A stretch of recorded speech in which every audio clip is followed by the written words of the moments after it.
The common myth goes that cats have 9 lives. The moggies you're about to see certainly get into situations where one more life might come in handy. We're back with a brand new series devoted to our favourite animals, cats. That wound's caused by her trying to pull the mat off of her neck. The mat would have been so uncomfortable for her. The most bizarre thing I've seen in years. In this new series, there'll be more kitties close to catastrophe. What we'll do, I'll grab her. She can't go anywhere. He is extremely, I'd say, emaciated. He's very, very thin. With more dramatic rescues from the professionals who dedicate their lives to saving them. Good boy. It's all right. Okay, hold. We'll meet the cat-loving members of the public determined to help these amazing creatures. He's non-stop adrenaline. He wears us all out. And I'll be back at some of the country's busiest animal hospitals to experience firsthand what life is like treating ill and injured moggies. I have quite fat, sausagey fingers. I'd never be able to do what Ellie's doing now. I'd just put a paper clip there or something.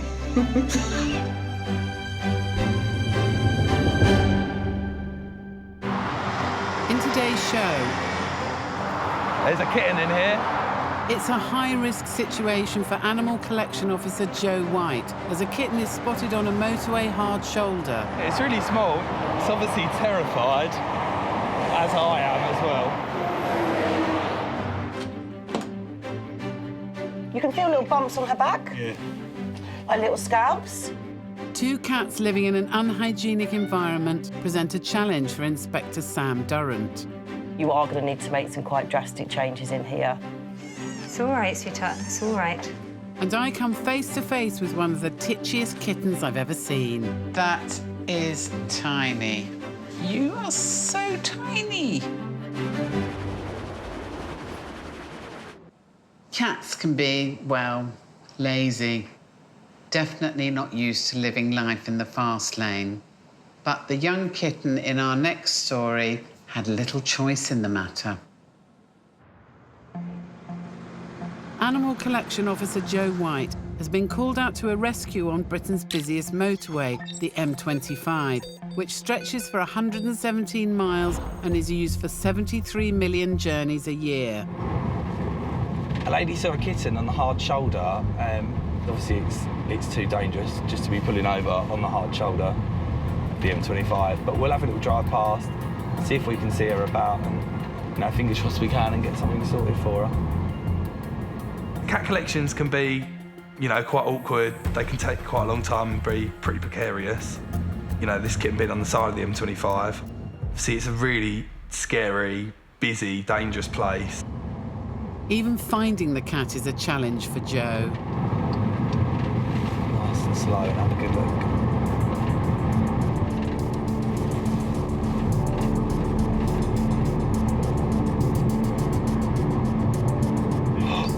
Oh my God. Sharp-eyed Joe has spotted something. Tabby and white kitten was just sitting with the rubbish on the side of the road.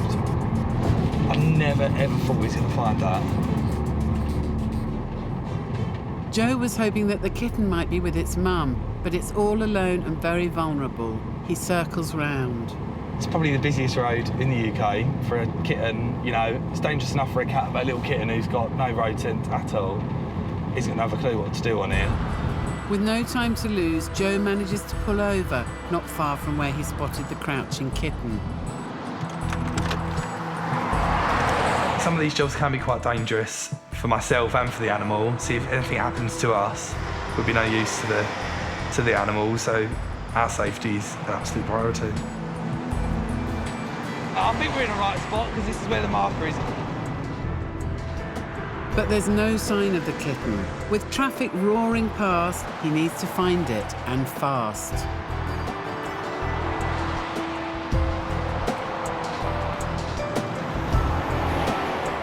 In here. There's a kitten in here, so I'm gonna go grab some food, stick it down and see if it comes out. It's obviously a very hazardous place for a tiny kitten to be living, and it's vital that Joe tempts her out to safety. Hopefully, being down here, it'll be so hungry it'll come out. The motorway Moggie's done a disappearing act, but Joe thinks he knows where she might have gone. It goes in about that bar and then goes splits. So I'm actually going to go and put some food down in the next hole, because I think the kittens can get through the back of here down to the next hole as well. And as Joe heads to the adjoining hole, guess who pops up for the food he's left?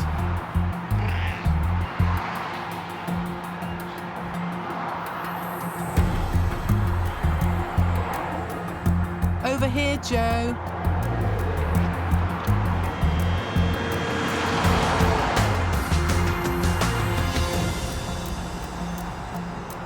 I'm just going to try.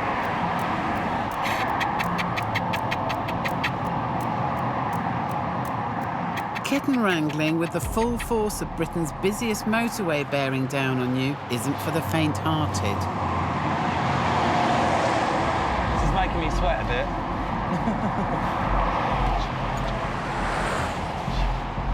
And it seems it's Joe's turn to be spotted by the roadside. Hello. Right. I spoke to the highways agency. They know I'm down here. Right. There's kittens in here. The officers are rightly concerned about Joe's safety. And the boys in blue stick around to give Joe extra protection from the heavy traffic.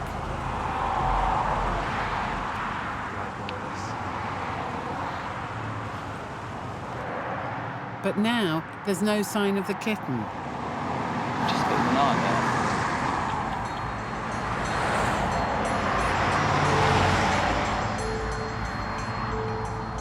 I think probably going to have to give up and just set a trap a bit further up. Joe decides it's just too dangerous to spend more time trying to entice the kitten out. I have to give up. When... Oh, that's all right. Right, I'm going to shoot off. It might take Joe a few more visits, but he's determined to save the kitten from a very treacherous situation.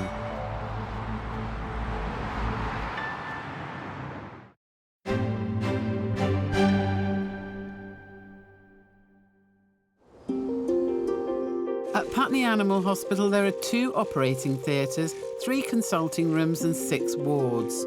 Last year, they had over 3,000 feline outpatients and almost 1,400 cats were admitted for treatment. Just over 3 weeks ago, I met a little kitten called Stanley who'd had his leg crushed in a nasty accident. What's happening with his foot? Is it just really swollen? So where it's crushed, it's just swollen, flattened and made it look quite bigger. A lot of wounds all around underneath it as well. So we're going to give it a little clean and a flush. Right. Perfect. I'm a natural. I left him on a bit of a knife edge as the hospital weren't sure if they'd be able to save his leg. Poor Stanley's been on my mind, so today I'm back to join Clinical Director Jules Bancroft on her rounds to see how he's doing. So here's Stanley. Oh, it's Do you remember him? I do. Hello. Oh, and I kind of knew what was going to happen, so it's happened. It has. So He's lost his leg. He has lost his leg. Right. So Aww. it was the only option for him, but we had to make sure that he was big enough and strong enough for the surgery, because obviously it's a big surgery for a little kitten. So he's got through it, and he's doing well. So today we're just going to make sure that the wound's healed okay and see if he's coping okay on 3 legs. If he's doing okay, he's going to be ready to go for rehoming. So today is quite a big day. Just need to give him a thorough check. Just checking that there's no problems with his teeth or his tongue and palate. Just having a general sort of health check. That Is it all looking all right in there? Pretty Looks good. pretty good to me, but what Pretty little teeth, aren't they? Yes, little very sharp pretty. teeth. Fighting your teddy. He fights his teddy, so he's not got any litter mates. This teddy-biting little fella seems to be coping well after his big op. So we had to take his whole leg off because he's so little. We took off his shoulder blade as well, because he's still growing. If you just take them off at the top of the bone can still keep growing, and then you get a problem. OK, so now for a mobility test. So what are you looking for here, then? Just looking really that he's got the balance, that he's feeling confident enough to move around on 3 legs, which he definitely is. Look at this. He's... That looks pretty good to me. Yeah, I think he's moving OK. He's strong on the other 3 legs. He's getting around. He's playing. You know, he's pouncing on the ball. He's really coping really well. Probably doesn't remember much different. And biting as well. Yeah, very playful. He needs to go to find a home and get lots of attention, I think. Do you think there'll be people sort of keen to adopt him, to take him on? I think so, don't you? Yeah, absolutely. Do you want to take him home, Joe? Don't tempt me, Jules. I can really imagine it. Oh, and now Stanley's doing that. Oh, please, look at me. Please. I think he'll be all right. I think he will. Cats adapt well to having 3 legs, so the future for Stanley looks bright. It's really lovely to see him like this, because the last time I saw him, he was not moving very much. So to see him like this is lovely, you know, so perky. He was in a sorry state, weren't you? And he's ready to move on, I think. Well, thanks for taking me on your rounds today. Been lovely, and a real pleasure to see you again. Now, will you fit in my handbag, I wonder? Sweet.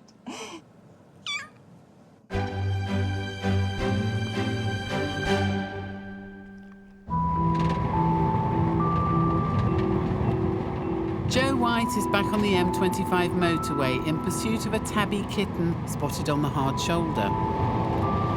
Yeah, obviously it's pretty dangerous having a kitten on the side of the road, especially the M25 is a busy, busy road. Yesterday he was unable to catch it, but he's hoping for better luck getting hold of it today. Obviously it's pretty nerve-wracking going out onto the M25 again. I'll phone the Highways Agency, they're aware we're coming down. Joe's plan is to set some traps baited with food. Yet again, his sharp eyes spot something at the side of the motorway. There's a kitten on the side of the road, the tabby one. Eagle-eyed Joe has done it again. It looked like a bit of, like, rubbish stuff just tucked in the side. Right, before we set the traps, I'm just going to run down and see if we can grab this kitten. Joe will have to be quick and decisive. The kitten is frozen with fear, but could panic and run into the fast-moving traffic.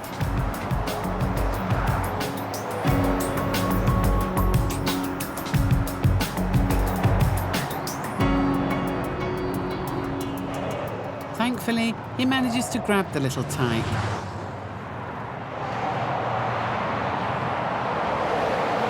It's really small, it's only probably less than 12 weeks. It's obviously terrified, as I am as well. The kitten is safe at last after what must have been a terrifying ordeal.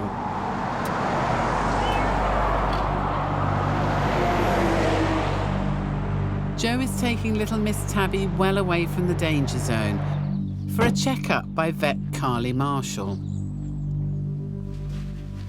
Hi, how you doing? I'm all right, how are you? Not bad, thank you. This is just a little kitten, just picked up from the hard shoulder of the M25. Hey. Handled. Oh, hello. You're going to be feisty. I know. I'm going to put a blanket over you. This poor, scared kitten isn't used to being handled. Not surprising, considering where she's been living.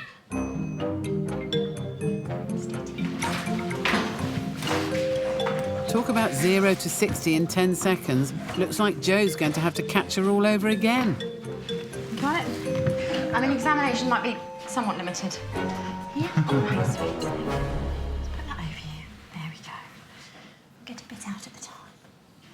Hi, I know you're just scared, aren't you? Do you think it's quite thin or anything? Do you think it looks underweight at all? I mean, it's lean, but it's not too bad, actually. It's obviously been getting some calories from somewhere. It's quite surprising. It's got a lot of energy.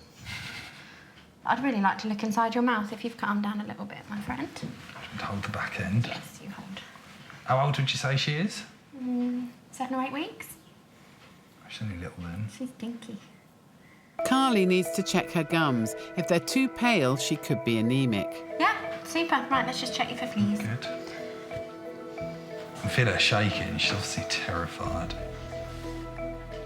The poor little mite is also covered in flea dirt.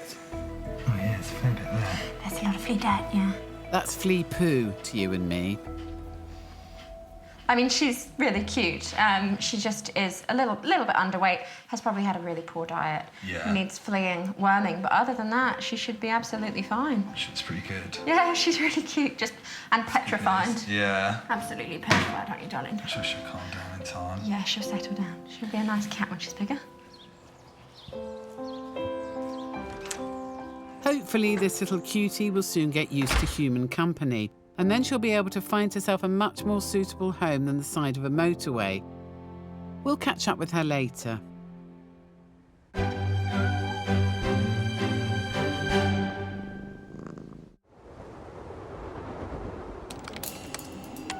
And we've got a complaint neglect urgent of some cats. They've got slight skin condition. NCC received, over and out. Inspector Sam Durrant is responding to a complaint from a member of the public concerned about the health of two cats. Okie dokie. Sam spotted one of the cats already. There's a cat here on the windowsill. All we've had is about a cat, so let's go have a quick look. You see the flies. Hello. Hello, you. Hello. Hello. What are you doing? At a glance, the cat's condition looks okay. That one looks pretty all right. Oh, they have a sign. Owner David allows Sam into the house. The call we've had is there's a cat that's got a bit of a skin problem. And immediately she can see it's an unhygienic environment for cats to live in. When you go in somewhere and the environment's very dirty, your priority is to have a look at all of those animals within that environment and get as much detail about those animals as possible. Keeping a very open mind as to what the situation is and how you're going to deal with it. Hello, sweetheart. Hello. I think the woman says she's got something wrong with her back. OK, what's her name? Lucky. Hi, Lucky.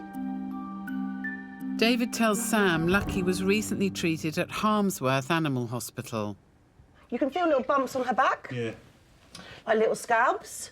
Has she had any flea treatment recently? Well, they was giving her something at Armsworth, and they give me the medication to bring home, but I, run out of it. OK, all right. So she needs to see a vet again, really, just so that she can get her skin checked, because when it gets bumpy like this with scabs, it can be quite sore for them. It's obvious to Sam that it's not just Lucky that needs help, though. I'm also a bit concerned about the conditions in here. Yeah, I know. Do you live here on your own? Yeah. You do? OK. Have you got someone that can help you? Yeah, there's a few people I know. OK. Yeah. OK. Because I can see they've got the food and the water, but on top of that, you've got the environment that's not suitable for them or you, really. So it's a bit of a worry. I've just got on top of me, really. Yeah, yeah. Have they got litter trays anywhere? Obviously, I can see there's lots of faeces and stuff around. What I was, I started picking it up, but then, like I say, I was ill for a while and couldn't really do a lot. No. I do get it. I think I do get, things happen in life and things can become difficult, but the environment's going to need to change for them because it's not a suitable environment, and that can lead to them suffering, and that would be an offence under the Animal Welfare Act. With conditions far from ideal for any of the occupants, Sam wants to check on the other cat called Tabtu. Come on then. Come on, say hi. There you go. Hi. Hi. Yes, that one's really bumpy as well. Tabtu. Come on. So both of them need to be seen.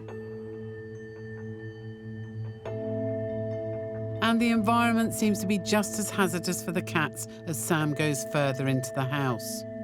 I suppose we're one of the few jobs where you're going into someone's house and you're seeing their day-to-day life, whether that be good or bad, and whilst our role is to deal with the animals and help with the animals, on the back of that, you sometimes need to try and get help for those people to enable them to help those animals in the first place. I'd rather you signed the cats over to us. I can't make you do that at this point, I can't, but I'd rather you would, because I think you've got a lot going on here. I think that's obvious, and I'm just trying to be honest with you about that. I think you need some help in here to try and get all of this sorted. If it's not done, obviously I can't leave them in these conditions and with their skin bad.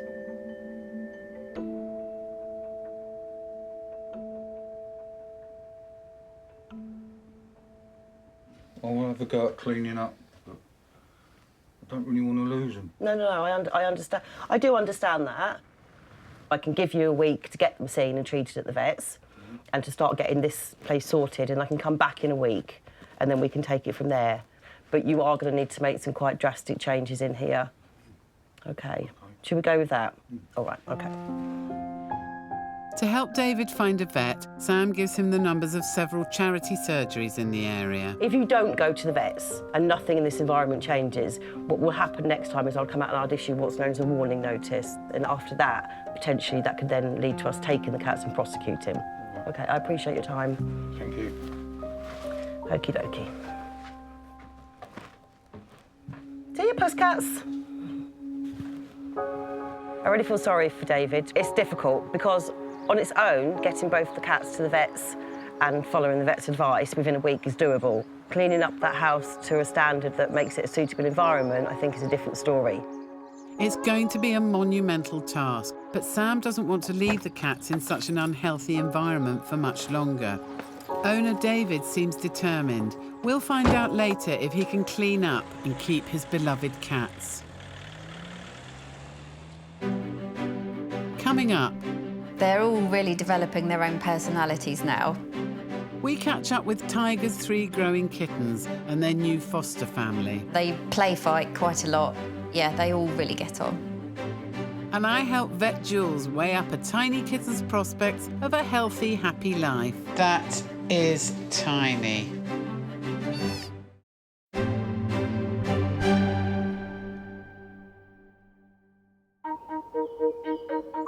Back at Putney Animal Hospital, I'm with Clinical Director Jules Bancroft as she makes her daily rounds of the inpatients. Next stop, Jules is taking me to meet a very brave little mum. So, in here, we've got, this is our maternity ward. So we've got a little mum in here who came in giving birth. She'd gone into someone's house, given birth to 3 kittens who we think were very premature, very weak. She was brought in here and was straining and straining to pass more and couldn't, so she had to have a cesarean here. She had 4 more kittens, so she had 7 tiny little kittens. They were all very, very weak. Unfortunately, only one of them survived. Oh, my word. So that one's been quite small and weak, so we're having to monitor the mum and the kitten quite closely. Before checking the kitten's weight, Jules needs to examine Mum's cesarean wound. What's the mum called? So the mum's called Eleanor. Right. She's been given a name, but the little kitten hasn't yet been given a name. So if he's doing all right and we're happy that he's feeding OK and getting stronger, maybe he could get a name today. Okie dokie. Oh, I'll put my thinking cap on. We just put the towels over the front just to give them a bit of privacy when they're feeding. Right. Are you feeding? I don't think she's even feeding now, are you? Good girl. She's a very sweet little cat. Oh, she is lovely. I think she's probably a first-time mum. She's very young. Sorry, sweetheart. When was the cesarean done? It was done about a week ago. Right. So, in theory, the kitten's a week old, but he's still very small, which also adds to our thought that he probably was premature, judging by the size of him and the others at the time. So, you can see her tummy there. Wow, that wound looks amazing. Healed really quickly, hasn't it? Yeah, it's brilliant. And just check her bottom. Right.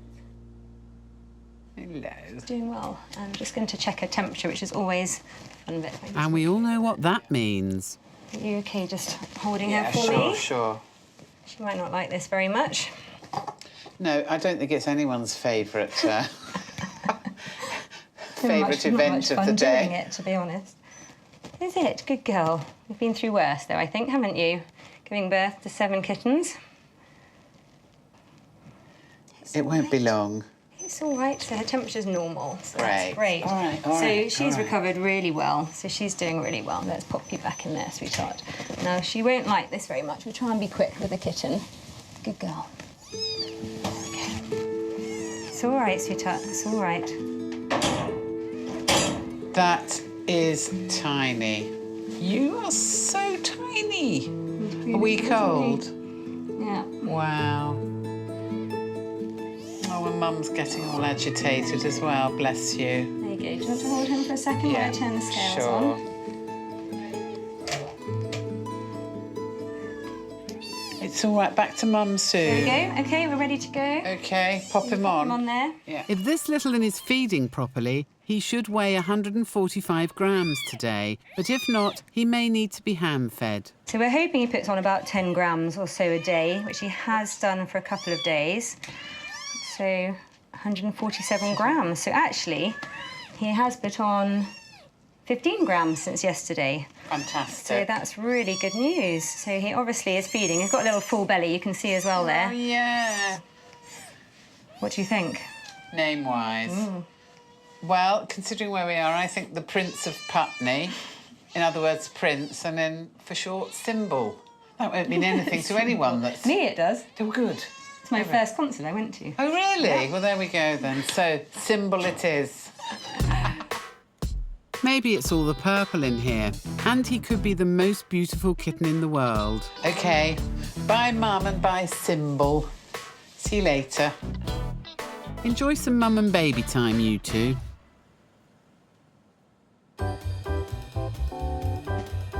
Throughout the series, we've taken you on the journey of a litter of kittens and their milestones as they go from mum's pregnancy to birth.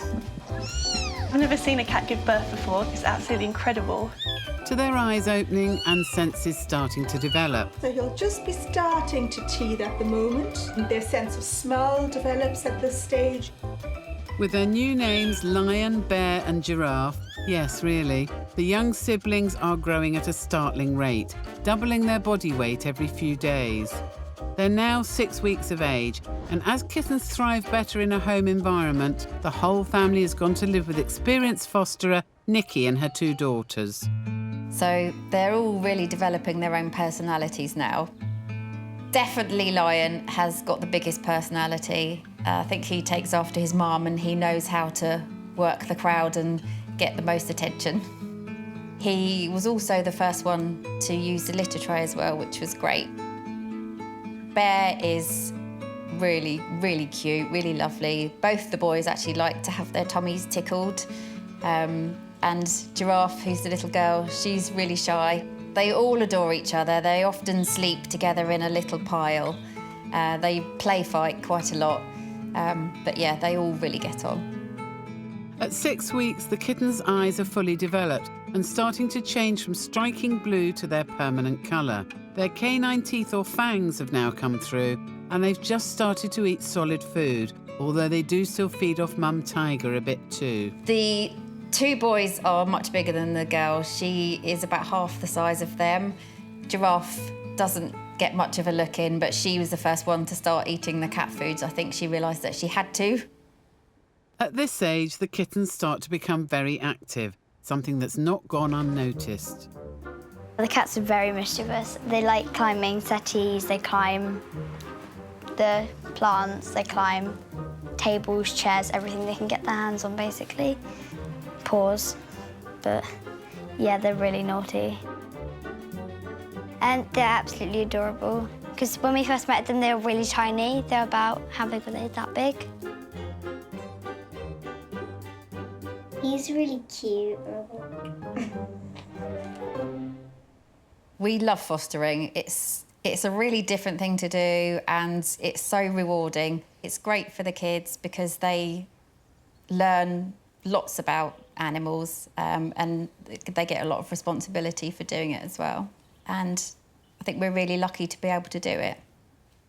The growing kittens will stay with their foster family until they're 10 weeks old and ready to find their own permanent homes. We're absolutely loving looking after these kittens, so we'll be really sad when they go.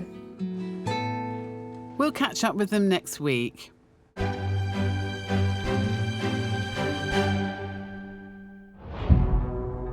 Just over a week ago, Sam Durrant gave David some advice about the condition of his cat's skin and the hazardous environment they were living in. He was given 7 days to clean up and get the cat's treatment, something he's hopefully done, as the last thing Sam wants to do is take his beloved pets. I'm really hoping, certainly, that he's obviously gone to the vets with the 2 cats so that they can be made to feel more comfortable. And I'd be really pleased if the floors were all cleaned up. And hopefully there'll be some quite big improvements.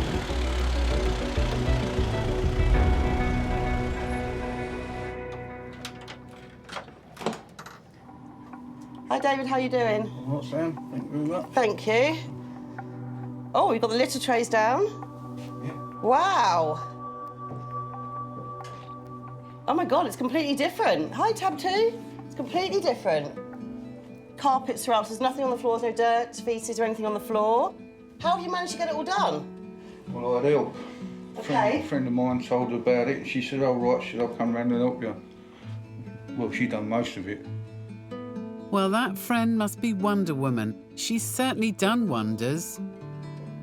It's brilliant. It's completely different in here compared to like everything that was down on the floor before. You were sort of trying to find a gap to step in, weren't you, that was clean? Whereas now, obviously, all of that's gone. How are you feeling about it now? Well, I'm happier. Yeah, more comfortable, yeah. Hey, Tab 2, are you feeling better? So when we saw him last time, you couldn't necessarily see it all, but he did have some patches of fur loss, like his fur was thinning out on the lower back, and you could feel where his skin was all bumpy and sore. And now the fur's all growing back, and there's a couple of tiny little bumps, but it's just so much better, and he's just really lively and must feel so much more comfortable as well. So it's just, yeah, it's fantastic. David's done a great job on the front room, and Tab 2 has obviously been to a vet. But how about the rest of the house? Not to mention Lucky, the black cat. Brilliant. Oh my God, it's completely different in here as well. So all the carpets are up in here as well. Hey, Lucky. Everything's been tidied back, stripped back. You've got the litter trays here again. So they've got a couple of different areas they can go to the toilet now, haven't they? Rather than just, you know, not really having a place to go to. That must make them feel much more comfortable. Yeah. Hi. Hello. Are you feeling better as well? Your skin's better, isn't it? Yes, it is. So you obviously went to the vets with the 2 cats, and how did you get on there? Because the skins on both of them's looking and feeling a lot better. Well, they gave them an injection each and something on the back of their neck. I took them up there Monday. So you were right in the right direction, aren't we? So there's just that tiny patch on the back there, but overall they seem to be making a real improvement. So that's brilliant. You're more comfy. You're poking your tongue out. You're cute. You're sleeping on the curtain. Yeah, so they both just look so much better. So much better. We know it was quite a hard job, but you've done it, which is brilliant. It's a miraculous transformation. It's all completely clear, everywhere's safe for them to be, but you're happy, you know, you're feeling better about here as well. Yeah, it's brilliant. It's really, really good. I'm really, really pleased that you've done it. For the 2 cats, obviously, and yourself, because I was worried that, you know, things had slipped. So it's really nice to see such a brilliant improvement. I slipped too far, you know. This happens sometimes, doesn't it? You've done everything that I've asked you to do, which is just absolutely brilliant, because it's going to make your life better as well. So that's absolutely perfect. So I don't really need to see you again unless you need to speak to me about anything, but you've got my details. But I'm really pleased that now the environment and their health is back up to scratch. Oh, thank you. All that hard work was definitely worthwhile for David, as well as Lucky and Tab 2. See you, gorgeous. Nice to see you. Thank you. Thank you. Take care. Thank you. Thanks. Bye-bye. Bye. Wow, so that's a massive improvement on what we saw before. It's just a win-win all round, really, because it's great for the cats. And it's also brilliant for David as well to be living in a much cleaner environment. He's got our details. He's now registered at one of our clinics that are helping him out with the 2 cats. So I'm really pleased I can walk away knowing that we've got those 2 cats and that environment into a condition that's so much better than it was in the first place. Oh, hello. Coming up, what comes after life in the fast lane for the kitten rescued from the M25?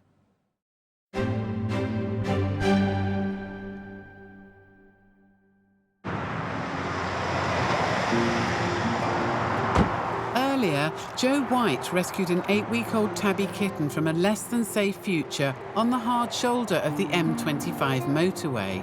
It's obviously terrified, as I am as well. 6 weeks on, and she's now left the rescue centre for a new life with Lauren Sambridge, whose daughter Evelyn has decided to call her Mog. When we were shown a picture of Mog and then I went to see her, it was just a no-brainer, and we just thought we can't leave her there. She's got to have a home and it's got to be with us. Mog is funny, cheeky, naughty. She probably is my best friend.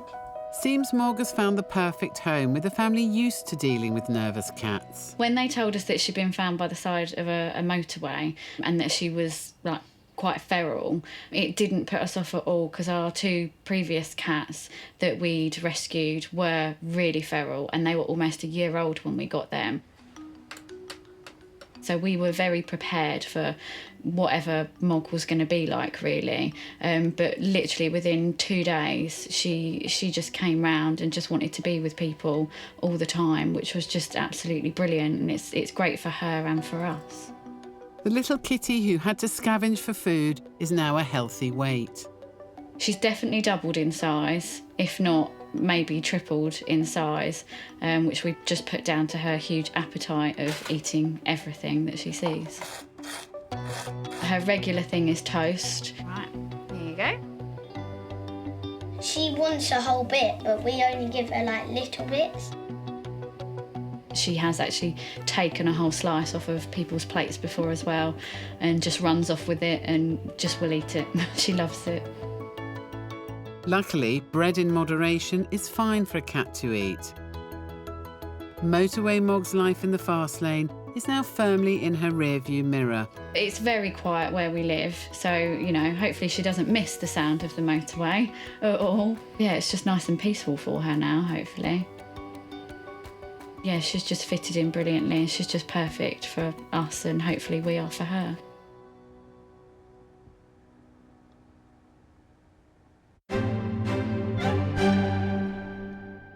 Now, we've seen some incredible cat rescues so far this series, involving drains, fences, lofts and light wells. OK. But our cameras can't always be there when a dramatic rescue goes ahead, as assistant producer Priyanka explains. So today we are at South Godstone Animal Centre to meet Animal Collection Officer Lewis and Deputy Manager Tony. They very kindly filmed a brilliant cat rescue for us, all on their mobile phones. So we are here today to find out exactly what happened.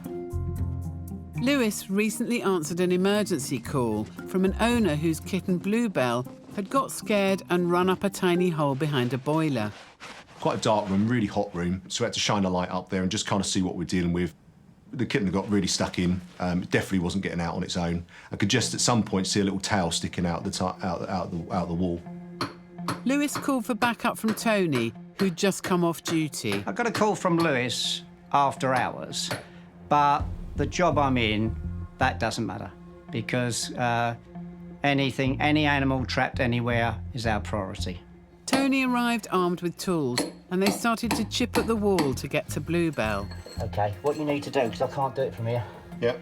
Come in this corner. Yep. Go that way.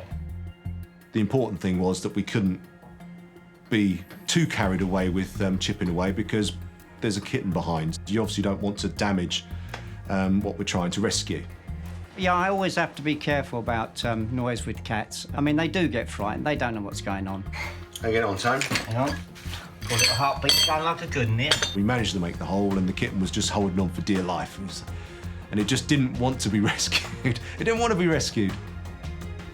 That's it. You got some of the body out, yeah? Yeah, a little bit. She's gone back in again. I'm losing my grip. The kitten had already been in there for 3 days. It's very hot. You know, it's got no food, it's got no water. Without our intervention on this occasion, you know, that kitten wouldn't survive. As well as having a serious situation on their hands, our intrepid rescuers remembered to press record on a camera phone. Some proper multitasking. It was very tricky because we were filming and rescuing and holding torches. It was quite difficult to capture everything. The filming was on my phone. I would pass it to Tony. Tony would pass to me. I did the best filming. We've got a tail coming out. And we can feel legs. She's gone in now. All she's done, she's gone in and she's just twisted that. And they also managed to keep an eye on the format they were filming in. Such pros. That was me filming landscape, so I filmed landscape because I was told to, repeatedly. I know the difference between landscape and portrait. But do you, though? With the temperature hitting 30 degrees, it was an exhausting rescue for Lewis and Tony. It was just really hot and, you know, sweaty in there. Eventually, we managed to get enough space to be able to sort of reach in and get our hand in and trying to reach around to get the kitten. Shake it up a bit. Can you feel her legs? Put your hand up. Oh, yeah, got legs. The kitten was really scared. It just didn't want to come out. It was clinging on. It doesn't appreciate that we're trying to rescue it. Got it. She's bloody holding on. Got her. But after 2 hours, patience and hard labour, they finally pulled Bluebell out. It was an amazing feeling when we managed to finally get it free. Oh, got her. It was the best thing in the world to get that kitten out. Yeah, me and Lewis worked really well together. I think without him, I couldn't have done it. Without me, he definitely couldn't have done it. Come here, baby. Come here. Thanks to Lewis and Tony, Bluebell made it through her ordeal unscathed and is now doing fine. Well done, chaps. Oh, and thanks for sharing. That's wrap.